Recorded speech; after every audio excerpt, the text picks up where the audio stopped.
Assalamualaikum warahmatullahi wabarakatuh. Waalaikumsalam warahmatullahi wabarakatuh. Selamat pagi Bapak Ibu sekalian. Pagi. Yang saya hormati Bapak Kepala SMA Negeri 1 Bandar Surabaya, Bapak Muhammad Zainuddin SPD. Yang saya hormati Bapak Ibu Wakil Kepala SMA Negeri 1 Bandar Surabaya, serta Bapak Ibu guru serta staf SMA Negeri 1 Bandar Surabaya yang saya hormati.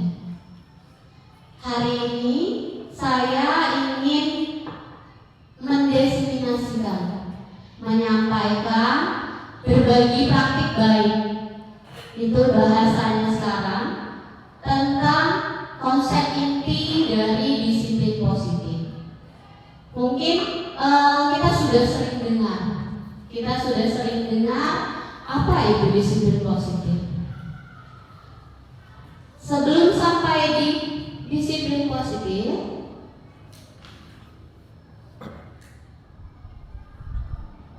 saya ingin mengingatkan kembali, atau kita sama-sama mengingat kembali filosofi pendidikan dari Ki Hajar Dewantara.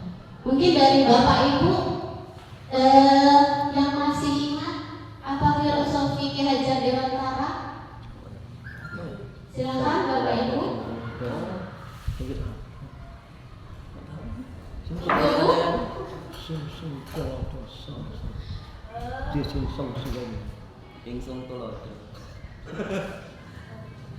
Yang saya ingat yang Bu Suliana, terima kasih atas kesempatannya. Filosofi pendidikan Ki Hajar Dewantara, kita selalu ingat 3 semboyan. Ingat sosum tulodo, iman dio mangukarso, tepuri handayani. Dimana ketiga semboyan tersebut kita sudah tahu pemaknaannya. Di depan guru memberi contoh atau sebagai tauladan, di tengah guru sebagai pendorong memberi semangat, dan di belakang guru sebagai pendorong. Dan yang saya dapatkan dalam filosofi pendidikan Ki Hajar Dewantara ini, seorang pendidik dihantarkan atau dimaknai mengajar dengan hati, sesuai dengan mengajar sesuai dengan kodrat zaman dan kodrat alam peserta didik kita. Terima kasih. Terima kasih Ibu Maya. Benar sekali yang disampaikan Bu Maya tadi, bahwa filosofi pendidikan Ki Hajar Dewantara ini diharapkan untuk mengacu pada trilogi pendidikan. Trilogi pendidikan yang disampaikan Ibu tadi diarahkan untuk menuntun siswa agar sesuai dengan kodrat alam dan kodrat zaman. Seperti itu.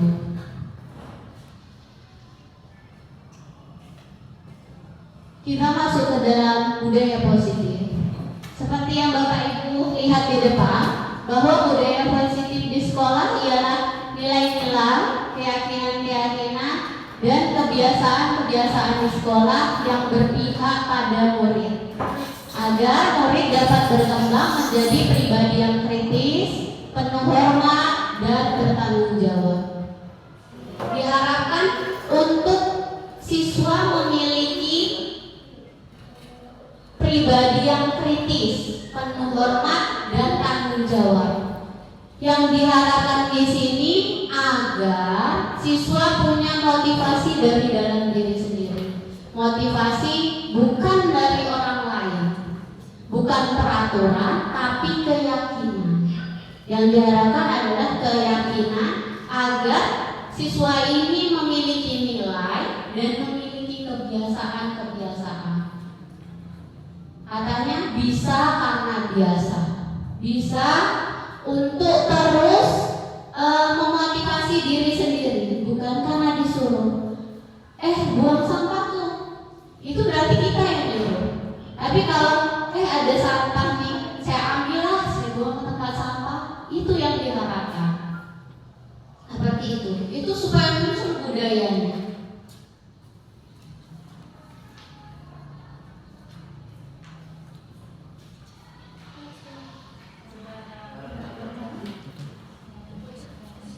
Silakan duduk Ibu. Selanjutnya adalah teori kontrol. Kita tahu bahwa kontrol diri atau teori kontrol di sini kita menginginkan sebagai pendidik, kita menginginkan untuk mengontrol orang lain seperti itu. Tapi ada miskonsepsi ketika kita menjadi pendidik kepada siswa kita. Seperti di sini. Ilusi guru mengontrol murid. Kita punya ilusi, punya pemikiran bahwa kita bisa mengontrol murid. Ternyata bukan itu maksudnya. Yang kita mau adalah kita berusaha memahami pandangan orang lain tentang dunia, tapi bukan mengubah orang agar berpandangan sama dengan kita. Kita mencoba supaya siswa kita itu punya pandangan yang lebih luas, tapi bukan kita mendikte siswa kita supaya punya pandangan sama dengan kita.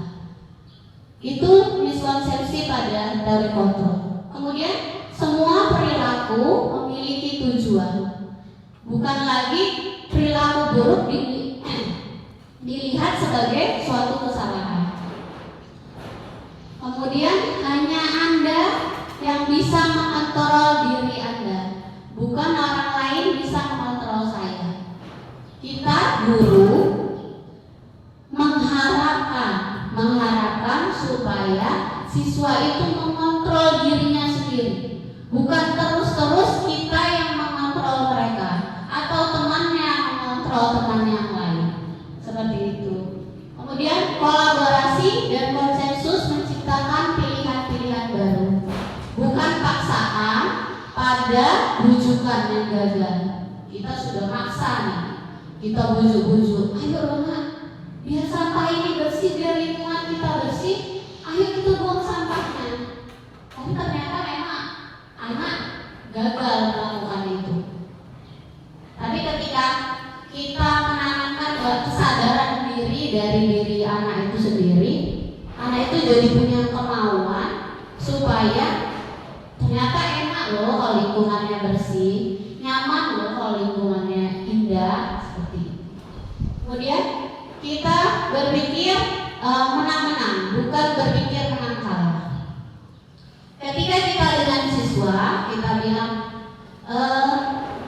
kita di dalam kelas mengajar, saya paling pintar, pendidiknya, gurunya saya paling pintar.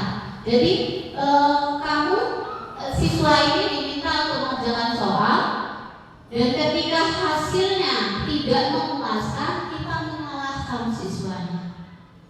Bukan itu yang dimaksud dari teori kontrol ini. Yang kita mau adalah siswa itu sadar bahwa kesalahan ini harus saya perbaiki. Kemudian guru juga merasa punya kesadaran bahwa dia bersama-sama untuk maju. Bersama-sama, bukan siswanya ditinggal. Seperti itu.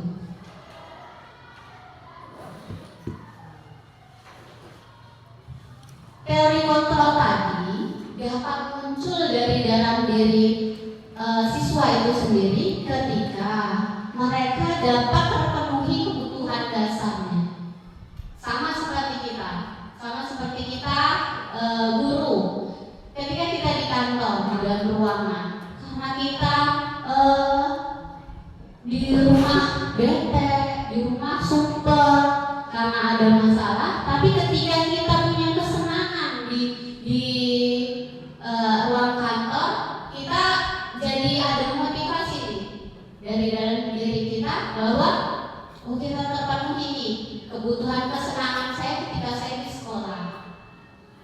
Kebutuhan inilah yang menjadi bibit supaya kita sadar, menyadarkan diri, memotivasi, menumbuhkan disiplin positif tadi ketika kita dari dalam diri kita sendiri.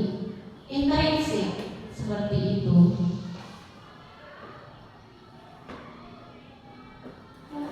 Nah, di sini saya mencontohkan ketika siswa saya di dalam kelas.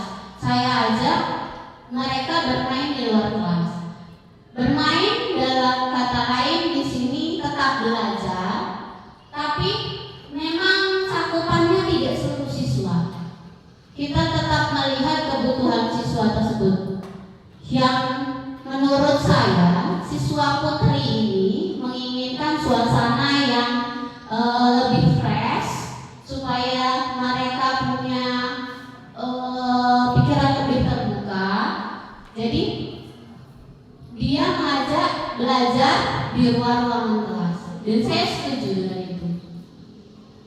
Walaupun ada beberapa siswa yang putra yang ingin mengerjakan tugasnya di dalam ruangan, tidak masalah, karena masih tetap dalam pantauan kita.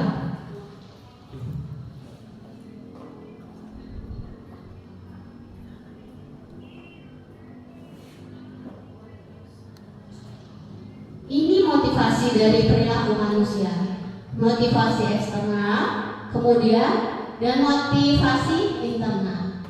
Motivasi eksternal ini biasanya muncul kalau kita menghindari ketidaknyamanan atau hukuman, dipaksa, dibujuk-bujuk, itu yang motivasi eksternal. Kalau motivasi internal adalah untuk menghargai diri sendiri, menjadi orang yang lebih baik ketika kita melakukannya.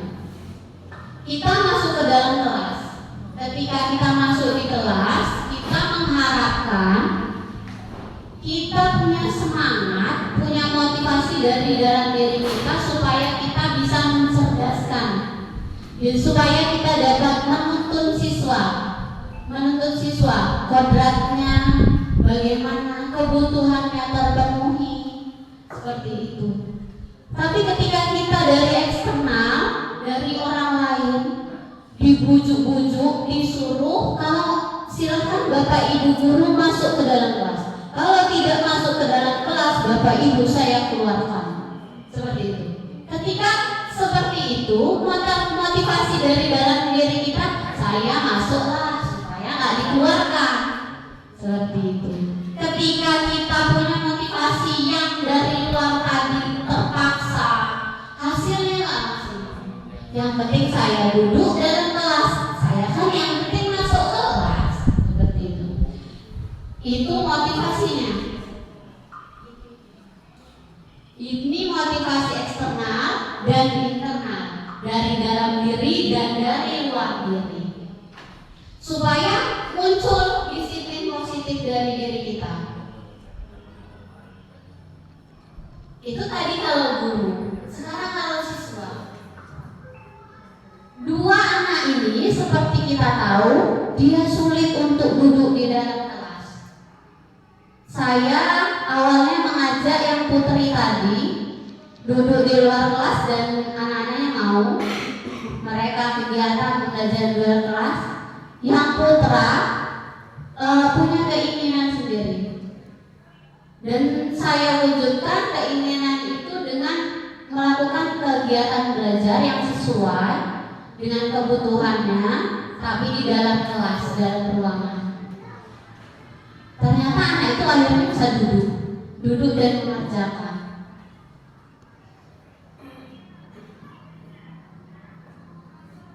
Dari motivasi tadi, harapan kita adalah untuk mewujudkan nilai-nilai kebajikan. Wujud dari nilai kebajikan ini ada banyak sekali. Kita tahu profil pelajar Pancasila. Teman-teman mungkin masih ingat profil pelajar Pancasila? Pak Nawir? Silakan Pak Nawir.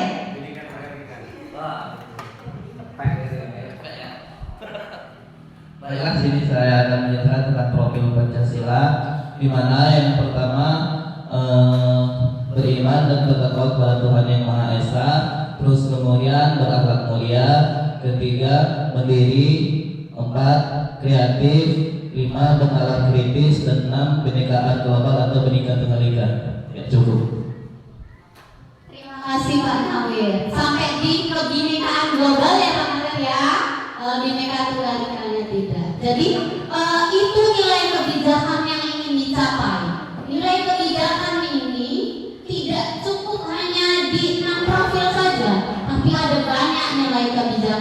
kebajikannya. Seperti kita membantu orang lain, kita tidak berisik ketika belajar. Ketika kita ada di ruangan workshop, semua bapak ibu guru mendengarkan, tidak bermain sendiri. Seperti itu. Ketika kita mengganggu orang lain, artinya kita tidak memenuhi nilai kebajikan. Nilai kebajikan apa kira-kira ketika kita mengganggu orang lain? Ini kita ada di ruangan nih, lagi in-house training. Ketika in-house training, ada Bu Risna ngobrol suaranya keras-keras bersama Bu Maya. Ketika itu, kira-kira Pak Sigit yang ada di sebelahnya merasa terganggu atau tidak? Suaranya besar-besar Bu, dia nggak kedengeran lagi suara saya. Istrinya ya. Jadi ketika suaranya terlalu keras, Pak Sigit ini merasa terganggu. Menurut Pak Sigit, nilai kebajikannya apa Pak? Yang kira-kira mereka berdua langgar.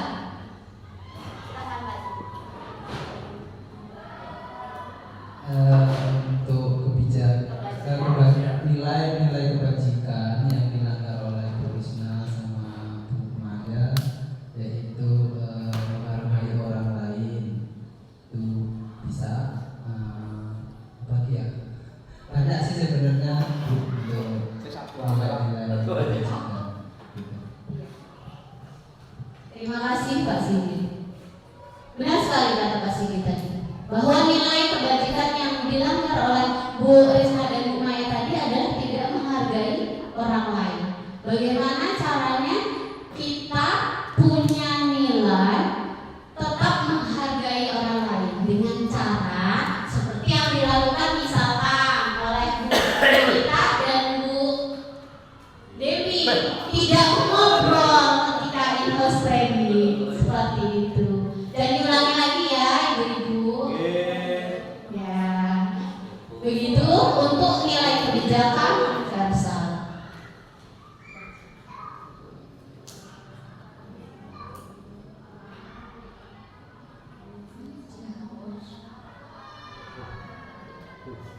Nah, sekarang saya mau minta tolong kepada Bapak Ibu. Di sini ada keyakinan kelas. Sebenarnya saya sebelumnya sudah buat di sini ya, tapi saya ini entah kenapa nggak tampil.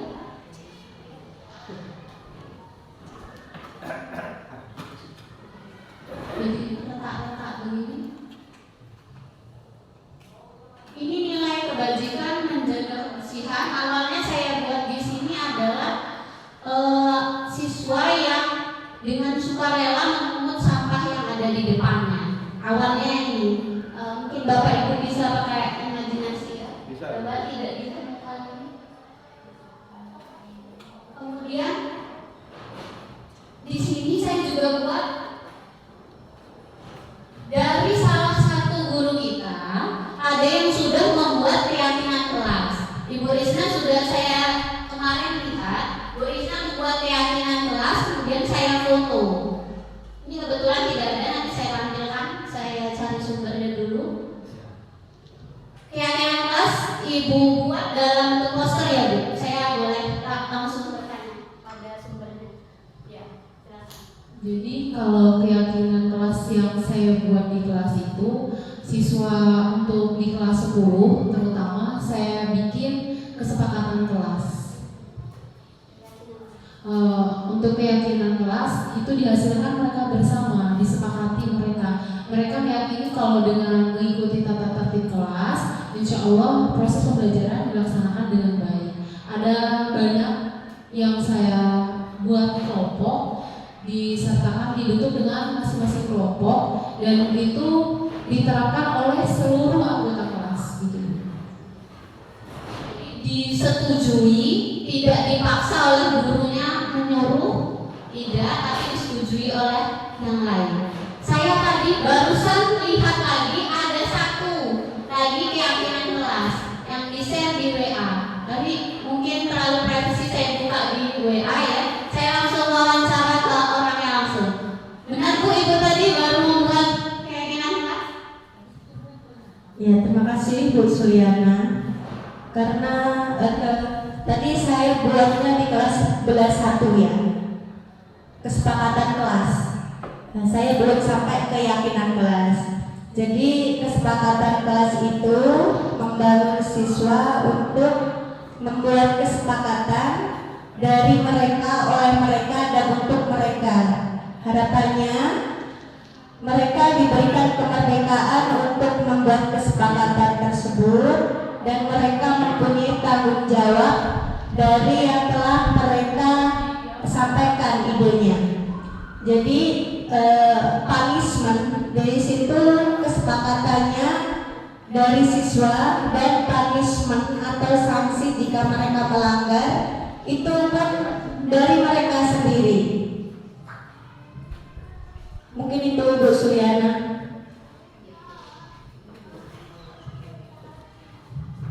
Terima kasih Bu Maya. Ini yang saya katakan tadi sebenarnya harusnya gambarnya seperti ini, tapi tadi tidak tampil. Ini yang dibuat oleh kelas Bu Risna tadi. Angkat tangan sebelum berbicara, kemudian datang ke kelas tepat waktu, jaga kebersihan ruangan, kemudian ada beberapa lagi yang di bawah. Seperti yang Bapak Ibu lihat tadi, bahwa ini tidak dipaksa, dilarang datang terlambat, bukan itu, tapi datang ke kelas tepat waktu. Kemudian angkat tangan sebelum berbicara, tapi bukan bentuk kalimatnya, bukan dilarang berisik, dilarang mengganggu orang lain, bukan. Jadi kalimatnya lebih seperti ajakan, seperti itu.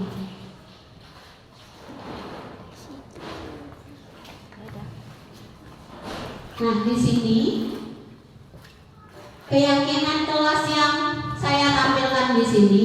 Mari kita sama-sama mencari nilai kebajikannya.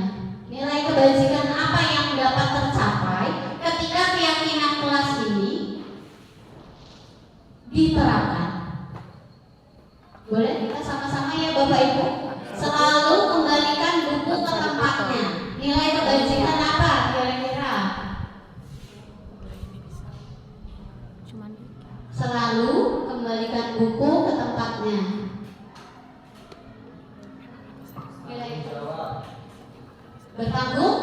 Bertanggung jawab. Ya, benar sekali Pak Sigit. Yang kebajikannya bertanggung jawab. Kemudian menjaga ketertiban di kelas.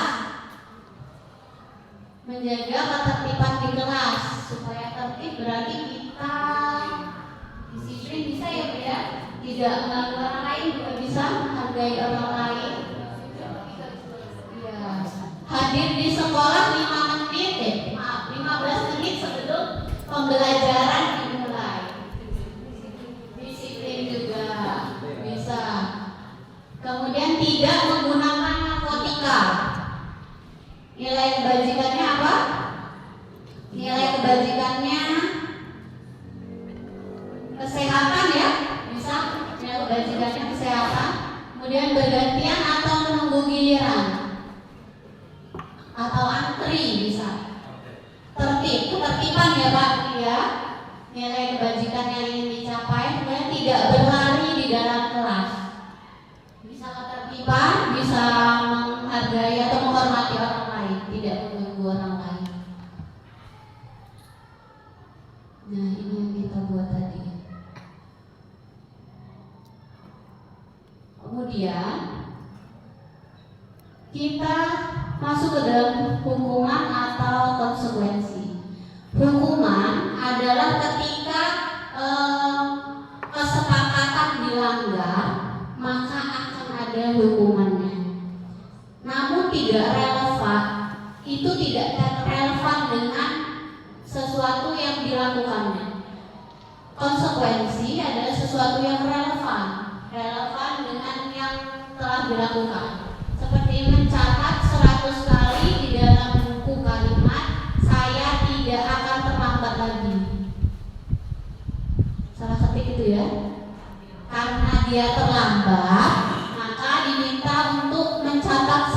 kali di dalam buku kalimat. Menurut Bapak Ibu, ini hukuman atau konsekuensi? Hukuman. Lari mengelilingi lapangan 2 kali karena terlambat hadir di sekolah. Lari mengelilingi lapangan, dia terlambat terus dia disuruh lari. Relevan nggak? Ini hukuman atau konsekuensi? Hukuman ya Pak ya? Iya, hukuman. Kemudian murid diminta untuk push up 15 kali karena tidak menggunakan masker ke sekolah. Hukuman. Oke. Menggantikan kertas tugas teman yang telah dicoret-coret. Konsekuensi. Cocok. Mengganti kertas tugas teman yang karena dicoret-coret dia harus ganti. Kemudian membersihkan tumpahan air di meja tulis karena tersenggol pada saat belajar. Konsekuensi. Benar Bu Eva? Ini konsekuensi karena dia relevan. Dia yang menumpahkan, dia juga yang membersihkan. Kemudian murid disuruh untuk menggunakan sepatu seharian di sekolah karena tidak mengenakan sepatu hitam. Salah tulis. Murid diminta untuk tidak menggunakan sepatu seharian karena tidak menggunakan sepatu hitam. Konsekuensi atau hukuman? Hukuman atau konsekuensi? Hukuman, karena tidak relevan ya Pak ya.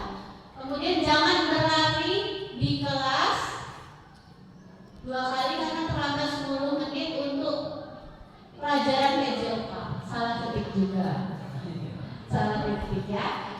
Diminta untuk mengelilingi lapangan karena terlambat 2 menit pada pelajaran PJOK. Hukuman atau konsekuensi Bapak Ibu? Hukuman. Benar sekali.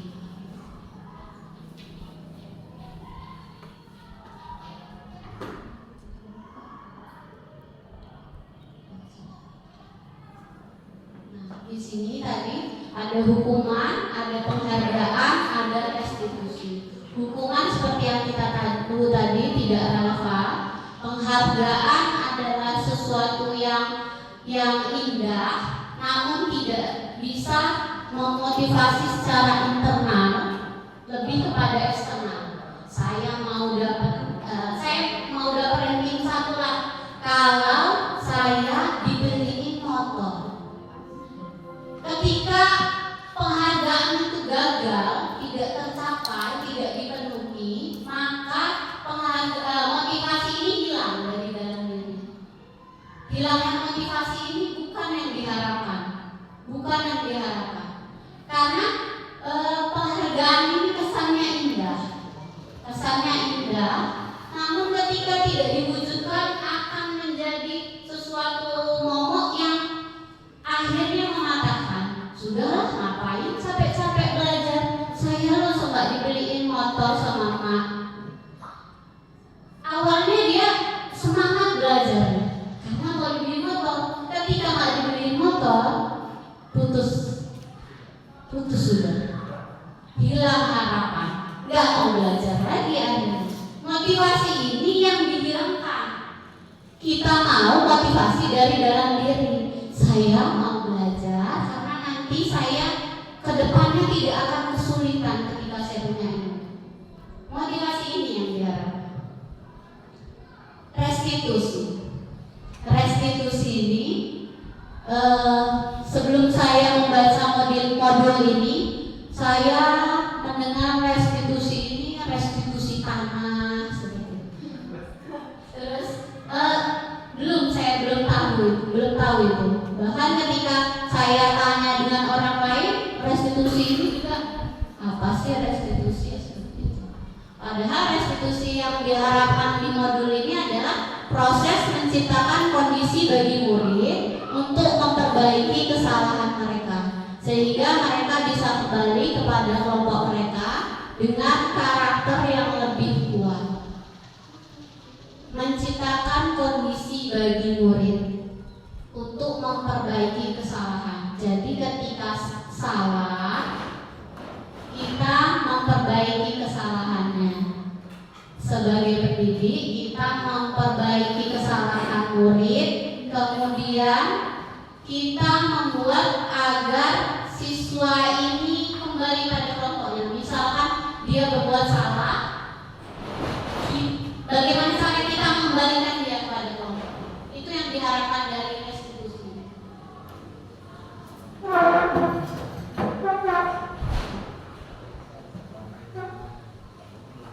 Ini adalah segitiga restitusi. Dalam segitiga restitusi ini ada 3 hal pokok. Secara tidak sadar kita sudah melakukannya. Ketika anak salah, misalkan siapa ya, Pak Budi nih, misalkan, ketika ada seorang anak nih Pak, Bapak lagi pelajaran, ketika kegiatan pembelajaran Bapak kasih soal dan anak itu ternyata nyontek sama temannya. Tindakan Bapak seperti apa sih Pak? Kalau tindakan saya, kalau anak sedang menyontek dikasih teguran pertama, artinya supaya dia tidak menyontek. Tapi kedua, ketika dia telah menyontek, ya tentunya diberikan pengertian yang lebih lanjut supaya tidak menyontek. Pasti Bapak nanya dulu, kamu nyontek ya? Ini kamu dapat hasilnya dari mana? Seperti itu ya Pak ya. Pasti Bapak tanya dulu. Ketika Bapak ngintip, oh anak itu lagi buka buku tuh, lagi nyontek tuh. Pasti Bapak tanya, apa atau langsung Bapak ambil? Jangan, sobek-sobek kan. Seperti itu atau Bapak tanya, kamu nyontek ya nak ya? Ya, intinya tidak. Iya, benar sekali. Makasih ya Pak Budi. Yang dilakukan Pak Budi itu ada di posisi mana? Validasi tindakan yang salah, menanyakan keyakinan, atau menstabilkan identitas. Yang dilakukan Pak Budi tadi menanyakan atau mencari pengertiannya. Nah, kenapa kamu menanyakan? Bagaimana? Kenapa kamu mencontek? Seperti itu. Ada di posisi mana? Validasi tindakan yang salah. Ya, benar sekali Bu Devita. Yang kita lakukan tadi ada di posisi memvalidasi. Apakah benar dia mencontek atau tidak? Enggak kok Bu, saya lagi garuk-garuk pangkal. Gitu kan? Enggak, karena saya lihat tadi kamu nyontek. Itu validasinya di situ. Ketika sudah divalidasi, kemudian menstabilkan identitas dan menanyakan keyakinan. Yang biasa kita lakukan adalah memvalidasi. Tapi ternyata setelah kita belajar di sini, kita harus pertama menstabilkan identitasnya dulu, kemudian memvalidasi tindakan yang salah, yang terakhir menanyakan keyakinan. Jadi ketiganya ini akan memperkuat disiplin positif supaya motivasi dari dalam diri siswa itu lebih muncul. Bagaimana caranya menstabilkan identitas? Di situ tidak terbaca ya, itu di bagian bawah. Menstabilkan identitas caranya dengan meminta siswa. Kita menyampaikan kepada siswa, nggak apa-apa nak, memang setiap orang pernah melakukan kesalahan, tapi kan tidak baik mencontek itu. Apa benar kamu mencontek? Masuk ke validasi, kemudian masuk ke keyakinan kelas seperti kata Bapak tadi, ditegur 1 kali, tegur 2 kali, tegur 3 kali. Kamu ingat karena kalau sudah ibu tegur 3 kali, artinya kamu harus mengulangi ulangan kembali. Seperti itu. Sebelumnya saya pernah melakukan restitusi bersama 1 orang siswa yang ada di kelas saya. Jadi kasusnya adalah ketika siswa ini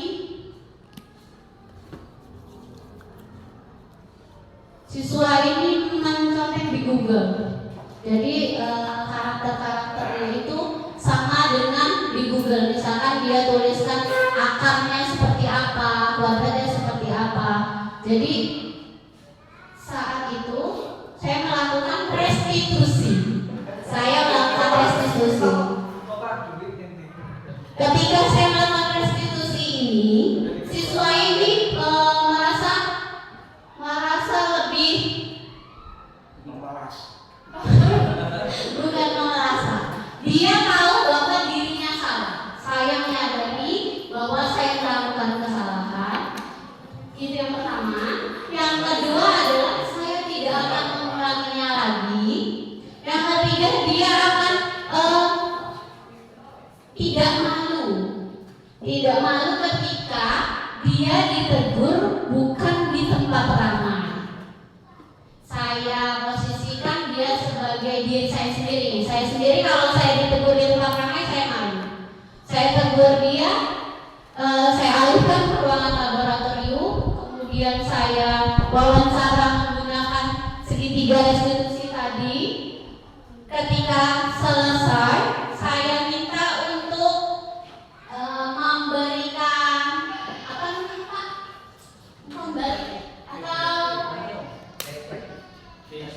Testimoni ya, testimoni apa testimoni Pak? Testimoni. Ya. Ketika dites testimoni ya Pak ya. Nah, ketika saya minta untuk memberikan testimoni, ternyata ketiga hal tersebut dapat membuat motivasi siswa itu bertambah, bukan dari orang lain. Ketika saya tanya kenapa kamu nyontek nak, karena saya tadi malam nggak belajar bu. Kenapa kamu nggak belajar? Karena saya harus mengerjakan yang lain pak, seperti itu. Jadi ketika kita memvalidasi akan kita arahkan kepada hal-hal yang lain seperti itu. Sampai di mana tadi? Tes dulu. Jadi restitusi.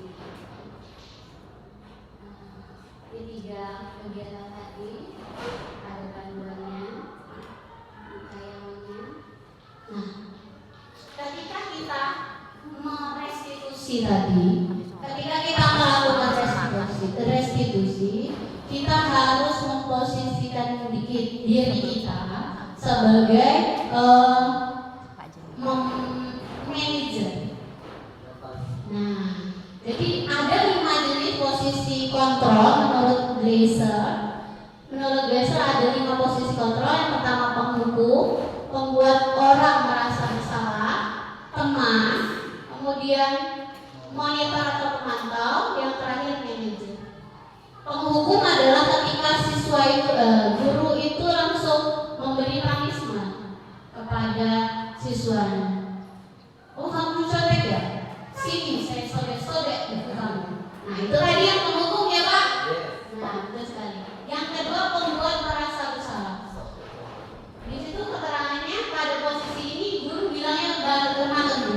Saya sendiri secara tidak sadar saya sering melakukan yang nomor 2 ini.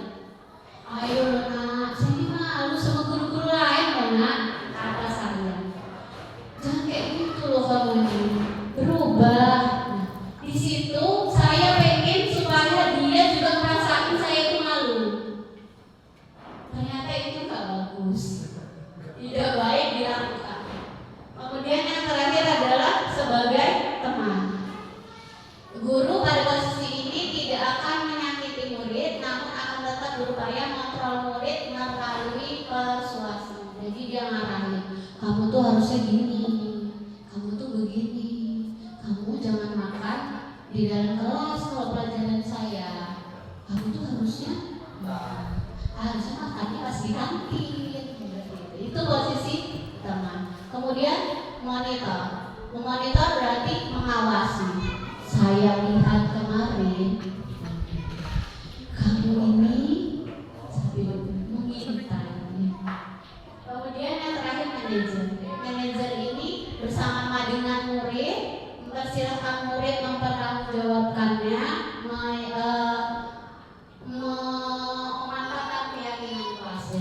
Jadi siswa ini guru ini memposisikan diri sebagai manajer. Kalau kamu nyontek di Google, nah berarti keyakinan kelas apa yang kamu langgar? Seperti itu. Kalau sudah begitu, kamu harus bagaimana? Jadi dia punya inisiatif sendiri, bukan kita yang minta. Itu 5 posisi kontrol guru. Terima kasih. Ya, sudah habis slide saya ya Bapak Ibu. Tunggu, masih ada lagi. Dari yang sudah saya tampilkan di depan tadi, kita sudah sama-sama membaca, sama-sama mendengarkan. Menurut Bapak Ibu, apa sih yang sudah kita lakukan? Apakah kita sudah melakukan posisi kontrol di bagian mana? Kemudian apakah kita sudah melakukan motivasi pada diri siswa supaya motivasi itu dari dalam diri atau motivasi dari luar? Ayo kerjain, kalau nggak saya kasih 0 kali. Eksternalan ya. Bagaimana? Kalau Bapak Ibu sendiri dari pengalaman Bapak Ibu sendiri, ada teman-teman yang ingin menyampaikan? Ya. Monggo Bu Eka. Ada? Bu siapa? Bu Habib boleh? Siapa? Kira-kira yang ingin bantu? Oh Pak Wiji. Silakan Pak Wiji. Pak Wiji. Apakah Bapak sudah melakukan salah satu dari 5 posisi kontrol? Kemudian apakah Bapak sudah menumbuhkan motivasi intrinsik dari dalam diri siswa untuk menumbuhkan disiplin positif? Baik, terima kasih Suyana. Saya belum mencium itu sebenarnya. Tapi posisi kontrol yang pasti sering dilakukan oleh hampir semua guru adalah posisi sebagai pengukur. Karena konteks kita, apa yang kita bicarakan hari ini adalah budaya positif. Tentunya hukuman adalah bukan sesuatu yang efektif untuk membuat seorang peserta didik menyadari akan dirinya sendiri, menyadari apa yang harus dia lakukan dan memotivasi dirinya untuk menjadi lebih baik. Nah, itulah kesalahan-kesalahan yang mungkin tanpa kita sadari sering kita lakukan sebagai seorang guru. Posisi tersulit memposisikan diri sebagai seorang guru adalah menjadi seorang manajer, di mana manajer itu bisa membangkitkan apa yang ada dalam diri murid untuk menjadi lebih baik lagi. Nah, itu mungkin posisi itu yang sampai hari ini belum bisa sepenuhnya saya lakukan. Sudah. Itu. Artinya Bapak sudah berusaha ya Pak untuk berada di posisi kontrol manajer meskipun tidak selalu seperti itu. Mungkin Bapak Ibu yang lain, Bu Yulita.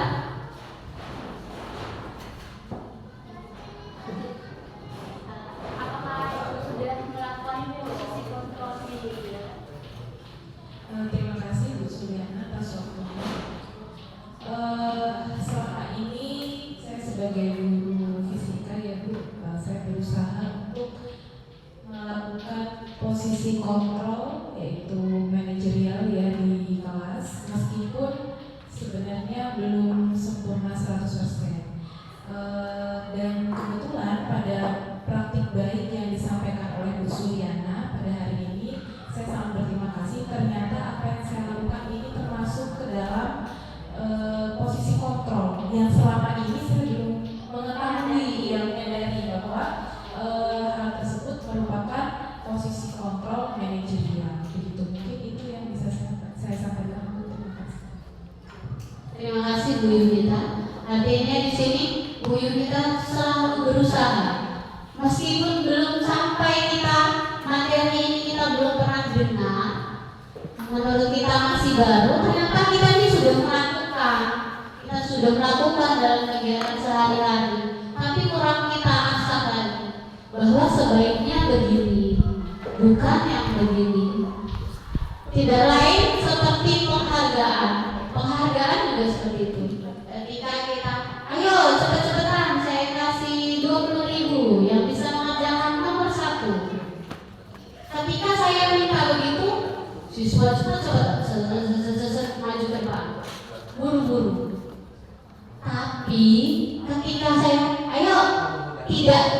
memberikan penghargaan tersebut di hari berikutnya.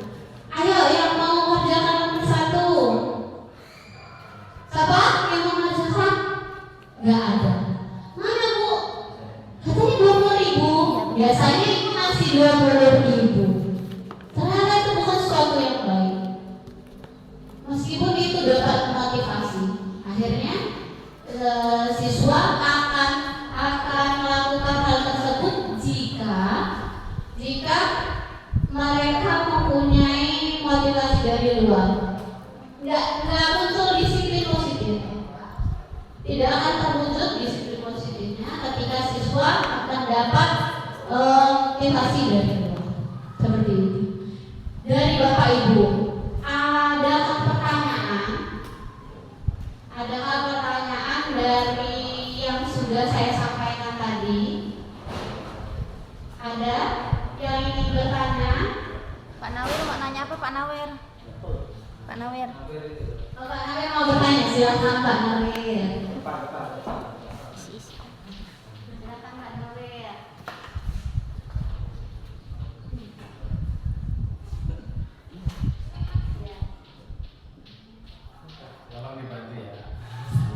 Oke, yang pertama di sini saya akan bertanya.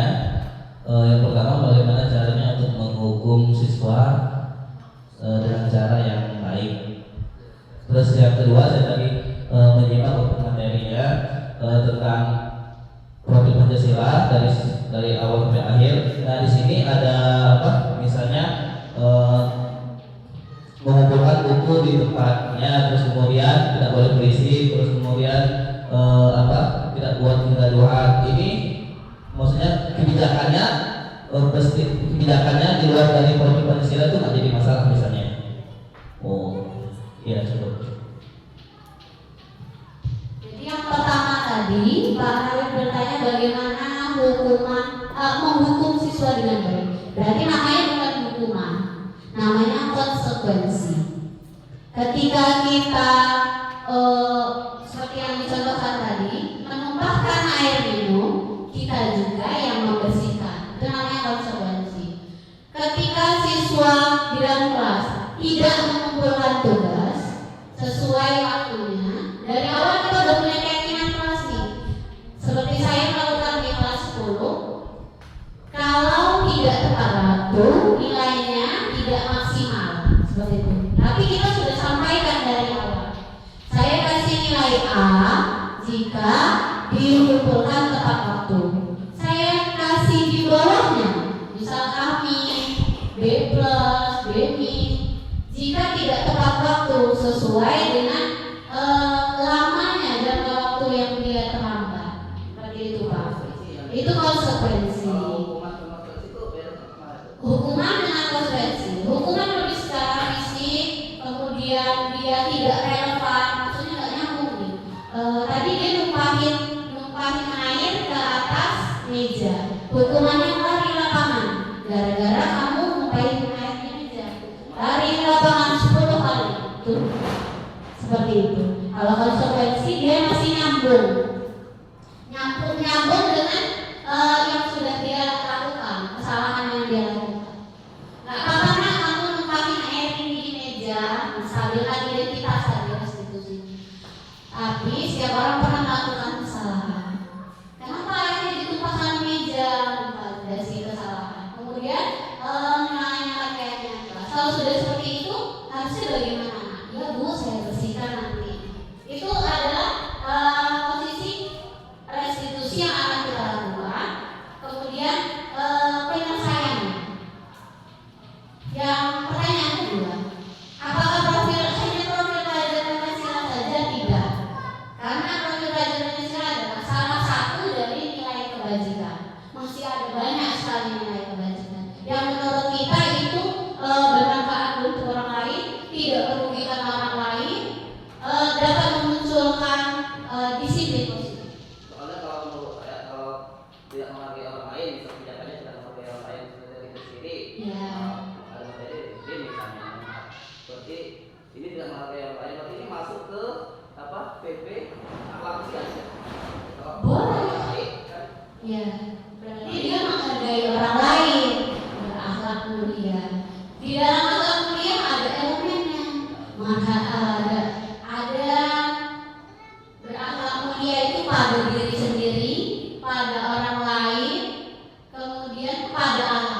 mungkin Bu Fatin lebih paham itu kalau profil pelajar Pancasila. Ada subelemennya ya Bu ya, ada banyak sekali subelemennya. Iya, ada subelemen yang lain.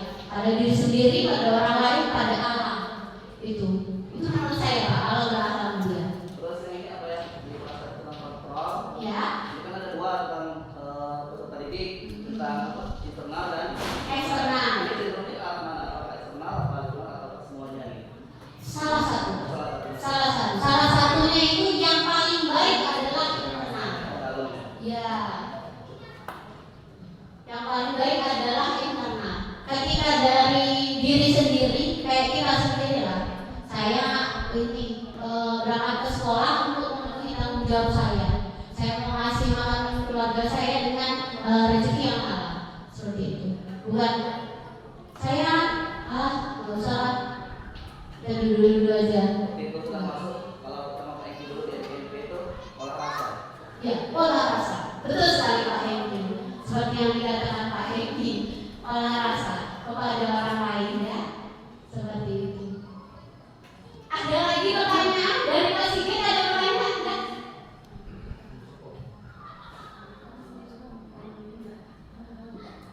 Ayo, ada pertanyaan. Oh, kalau tidak ada pertanyaan, saya ingin meminta Bapak Ibu untuk merefleksikan. Ada pertanyaan Pak? Merefleksikan. Oke, merefleksikan. Silakan Pak. Oke, baik, saya di sini akan merefleksikan dari materi Bu Suliana untuk kita semua dari awal sampai akhir yang saya tangkap. Yang pertama yaitu tentang filosofi pendidikan, di mana pendidikan itu yaitu yang dipropori oleh Ki Hajar Dewantara yang mempunyai 3 semboyan, Ing Sukorodo, Ing Matio, Ing Sumanungkurso, Tuduri Handayani.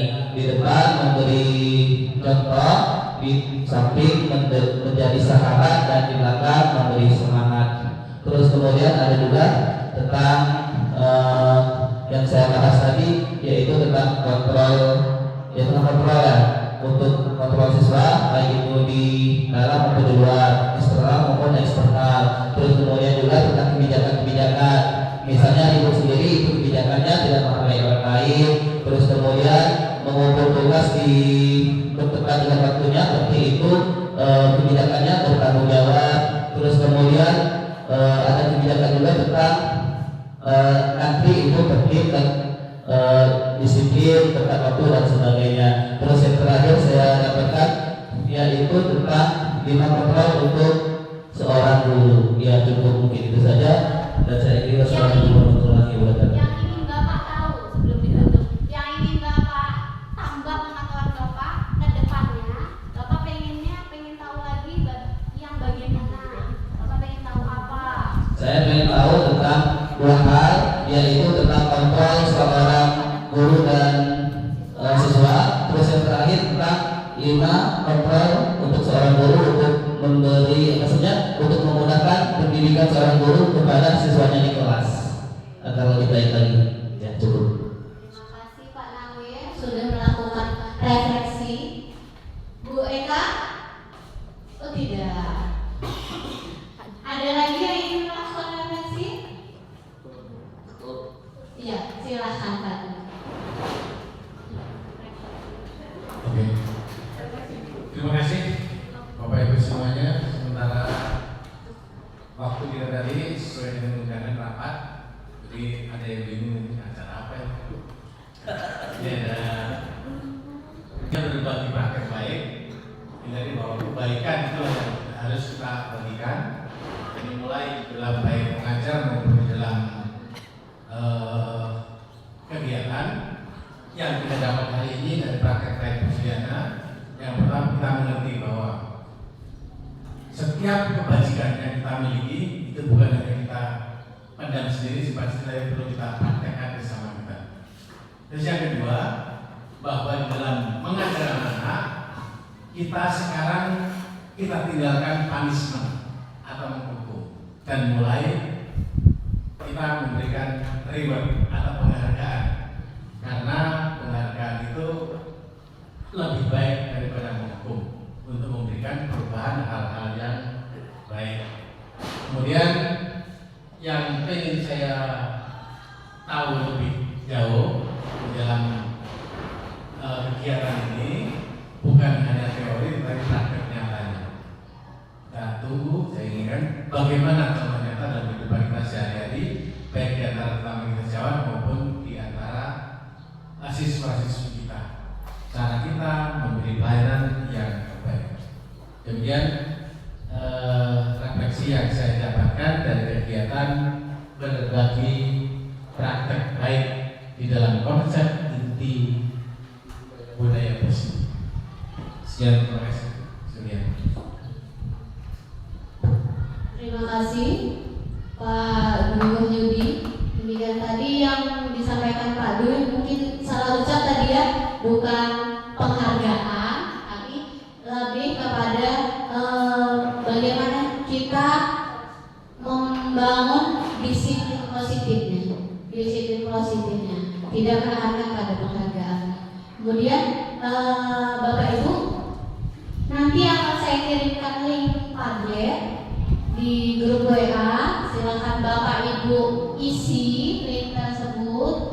Isinya adalah refleksi kegiatan hari ini, pertanyaan tentang apa yang sudah kita pelajari, apa yang sudah kita lakukan, kemudian bagaimana perasaan kita, apa yang sudah kita, apa yang ingin kita lebih tahu lagi ke depannya. Link Padlet tersebut nanti saya bagikan di WA, di grup WA. Kemudian yang terakhir adalah saya ingin menggarisbawahi bahwa ketika budaya positif ini, disiplin positif ini kita lakukan bersama-sama, kita akan lebih mudah. Kita punya, pertama tanamkan dulu motivasi dari diri kita. Kemudian kita bisa melihat orang lain itu sepenangangan dengan kita. Kita sama-sama nengok ke arah yang sama. Itu harapannya. Kita punya harapan yang sama. Kita lihat, harusnya kita begini. Tapi bukan sistem menang kalah tadi. Kita sama-sama menang. Bukan kamu yang kalah, saya menang. Bukan saya yang kalah, kamu yang menang. Bukan. Tapi sistem menang. Kita harus menumbuhkan itu supaya motivasi dalam diri kita ini terbangun. Baru kita motivasi orang lain. Kita motivasi orang lain untuk sama-sama maju bersama-sama. Menang bersama. Kamu menang, saya menang. Itu yang diharapkan dari disiplin positif ini. Ketika itu muncul, tidak ada lagi sesuatu yang menyulitkan orang lain. Seperti itu ya Bapak Ibu. Demikian tadi beberapa hal yang ingin saya sampaikan. Maaf jika saya mengganggu waktu Bapak dan Ibu guru sekalian. Saya berterima kasih banyak sekali bahwa Bapak Ibu sudah dengan senang hati berkenan untuk mendengarkan saya di sini. Kita sama-sama belajar, bukan saya bermaksud menggurui, tapi kita sama-sama menggali lagi, belajar bersama untuk dapat maju bersama. Maju bersama, hebat semua. Begitu ya Pak Kepala Sekolah, maju bersama, hebat semua. Itu harapan kita. Cukup dari saya. Jika ada kata-kata yang salah dari saya mohon ampun kepada Allah Subhanahu wa taala. Saya akhiri. Wassalamualaikum warahmatullahi wabarakatuh.